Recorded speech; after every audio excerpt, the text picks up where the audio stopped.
Hello students, मेरा नाम है प्रहलाद कुमार और आप देख रहे हैं पीके सर की क्लास।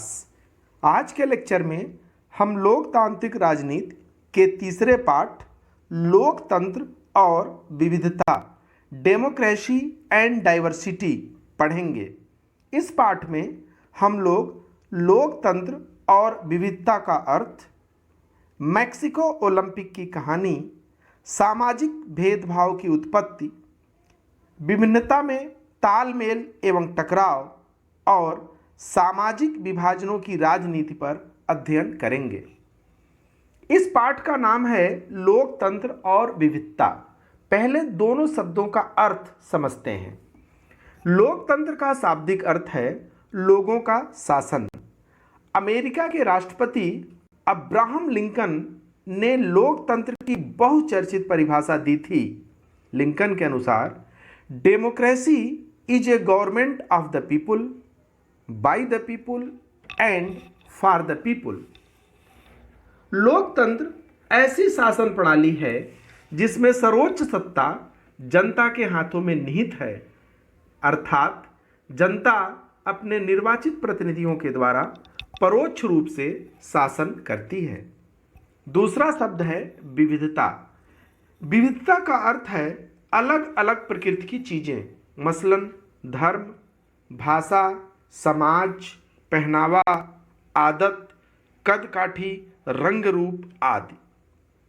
लोगों के बीच धर्म, भाषा, खान पान, पहनावा आदि के आधार पर होने वाली भिन्नता को हम विविधता कहते हैं। लेकिन इसका एक सकारात्मक पहलू भी है। विविधता हमें ऊर्जा देता है, कुछ नया सीखने और जानने के लिए प्रेरित करता है। साथ ही विविधता हमारे जीवन के कैनवास पर कई रंग भर देता है। इससे हमारे जीवन में स्फूर्ति, उत्साह, उमंग और सकारात्मक ऊर्जा का संचार होता है और यही ऊर्जा हमें और आगे जाने का हौसला देती है। स्टूडेंट्स, मैक्सिको ओलंपिक में 200 मीटर रेस का वीडियो देखते हैं। इसमें फिनिश लाइन टच करते ही धावकों ने इतिहास रच दिया।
Mexico Olympic 200 metre final race के नतीजों को इस टेबल में दिखाया गया है। नतीजों के अनुसार स्वर्ण पदक टॉमी स्मिथ को, रजत पदक पीटर नॉर्मन को और कांस्य पदक जॉन कार्लोस की झोली में गया। स्टूडेंट्स, अब इस चित्र को ध्यान से देखें। पदक समारोह में ओलंपिक पोडियम पर 200 मीटर दौड़ के तीनों विजेता खड़े हैं। तीनों धावकों के गले में ओलंपिक मेडल पड़े हैं और पार्श्व में अमेरिका का राष्ट्रगान बज रहा है। चित्र में मुट्ठी ताने और सिर झुकाए दो धावक, स्वर्ण पदक विजेता टॉमी स्मिथ और कांस्य पदक विजेता जॉन कार्लोस खड़े हैं। दोनों खिलाड़ी एफ्रो अमरीकी हैं। एफ्रो अमरीकी शब्द उन अमरीकी लोगों के लिए प्रयोग होता है जिनके पूर्वज 17वीं और 18वीं सदी में दास के रूप में अमेरिका लाए गए थे। दोनों खिलाड़ी के पैरों में जूते नदारत हैं, मुट्ठियाँ बंधी हैं तथा हाथों में काले दस्ताने चढ़े हैं। इन प्रतीकों एवं हाव भाव से वे दोनों अमेरिका में रंग भेद के प्रति विश्व बिरादरी का ध्यान खींचने की कोशिश की है तथा नस्लीय भेदभाव की अभिव्यक्ति की है। चित्र में एक मार्के की बात और है।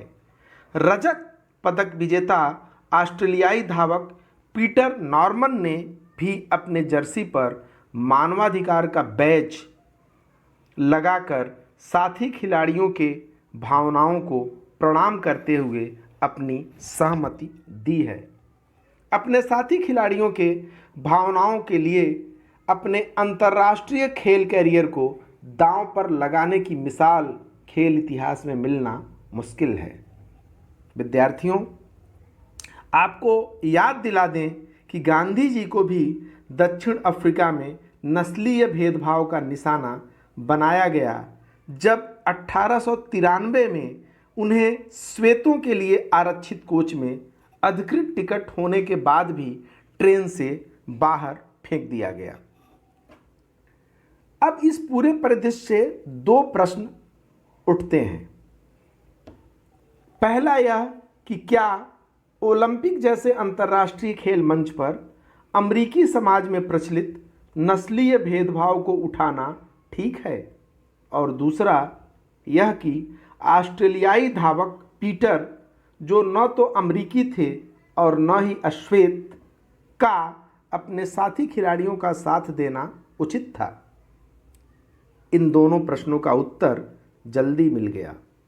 अंतर्राष्ट्रीय ओलंपिक संघ ने स्मिथ और कार्लोस के कृत्य को खेल भावना के विपरीत मानते हुए दोनों को दोषी ठहरा दिया और उनके ओलंपिक पदक वापस ले लिए गए। नॉर्मन को भी नहीं बख्शा गया तथा दंड स्वरूप 1972 के म्यूनिख ओलंपिक में खेलने से रोक दिया गया। इतने कठोर फैसले के बाद भी स्मिथ और कार्लोस अपने उद्देश्य में सफल रहे। अमेरिका में रंग भेद और नागरिक अधिकार आंदोलन मुद्दा बन गया। स्टूडेंट्स, इतना ही नहीं, 2005 में कैलिफोर्निया स्थित सैन जोस स्टेट यूनिवर्सिटी ने अपने पूर्व छात्रों का सम्मान कर उनकी पीठ थपथपाई और विश्वविद्यालय परिसर में दोनों खिलाड़ियों की 20 फीट ऊंची मूर्ति लगवाकर उनके विरोध के स्वर को कालजयी बना दिया। 2006 में नॉर्मन की मृत्यु हो गई। स्मिथ और कार्लोस ने नॉर्मन के अर्थी को कंधा देकर अपना कर्ज उतार दिया। समानताएं, असमानताएं और विभाजन। विद्यार्थियों, मैक्सिको ओलंपिक में 200 मीटर रेस के पुरस्कार समारोह में पोडियम पर खड़े खिलाड़ियों के सामाजिक भेदभाव के दर्द का अपने तरीके से विरोध किया। लेकिन यहाँ जिज्ञासा होती है कि भेदभाव सिर्फ रंग या नस्ल के आधार पर ही होता है? इसका उत्तर होगा बिल्कुल नहीं।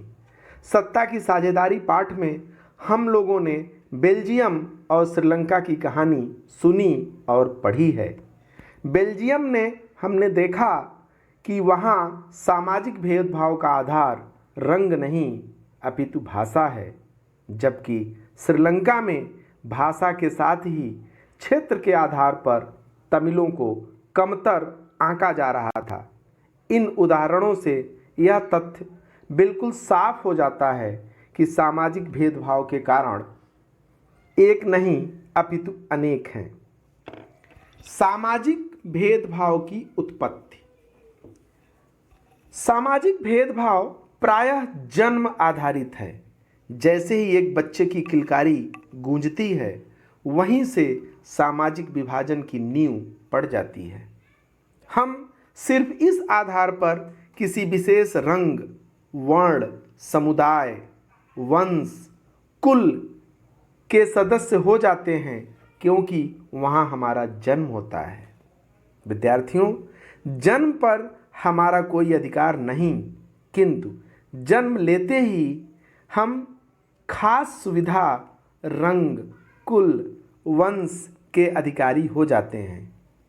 शायद इसी को संयोग कहते हैं कि किसी संपन्न परिवार में जन्म लेते ही एक बच्चा ढेर सारी सुविधा, सरनेम, परिवेश, गाड़ी, बंगला का अधिकारी बन जाता है, जबकि एक बेबस और लाचार परिवार में जन्म लेते ही दूसरे बच्चे के सिर पर विडंबनाओं और अभावों की गठरी लाद दी जाती है। फिर भी सिर्फ जन्म ही सामाजिक विभाजन का इकलौता उद्गम नहीं है। जीवन के कई ऐसे क्षेत्र हैं जहां हमें चुनने की आज़ादी है, मसलन स्कूल, कॉलेज, विषय, पेशा, कैरियर, खेल आदि। लेकिन इस चर्चा से हम यह समझने की भूल न कर बैठें कि हर एक सामाजिक विभिन्नता रूपी बीज से विभाजन का अंकुर फूट पड़ता है।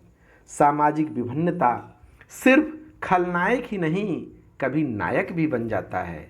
जैसा कि हमने देखा कि स्मिथ और कार्लोस अश्वेत थे, जबकि नॉर्मन श्वेत। फिर भी तीनों खिलाड़ियों ने ओलंपिक पोडियम पर एक साथ विरोध का स्वर मजबूत किया, क्योंकि उन तीनों में यद्यपि नस्ल या रंग के आधार पर असमानता होते हुए भी एक समानता थी, और वह यह कि सभी रंग भेद के विरुद्ध थे और इसे समाप्त करना चाहते थे। इसलिए दावे से नहीं कहा जा सकता कि सामाजिक विभिन्नता की प्रकृति विध्वंसात्मक है, यह रचनात्मक भी हो सकती है। समाज ने यह देखा है कि एक ही परिवार के संपन्न और विपन्न ज़्यादा करीब नहीं हो पाते और उनकी राहें अलग हो जाती हैं। इसी प्रकार एक ही व्यक्ति के कई पहचान हो सकते हैं तथा वह एक या अधिक सामाजिक समूहों से जुड़ जाता है। विभिन्नताओं में सामंजस्य और टकराव।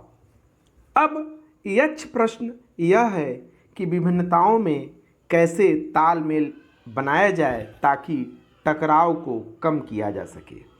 वस्तुतः सामाजिक विभाजन का बीज सामाजिक अंतर के खाद पानी से ही अंकुरित होता है, अर्थात अमीरी गरीबी का अंतर सामाजिक विभाजन को जन्म दे सकता है।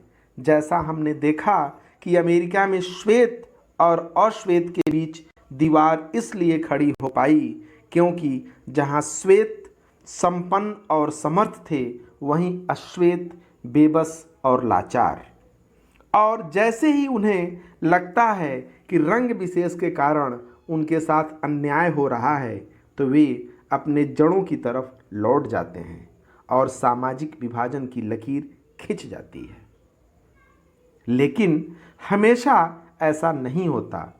एक सामाजिक समूह में रहने के बावजूद इंसान दूसरे समूह के भावनाओं के करीब जा सकता है।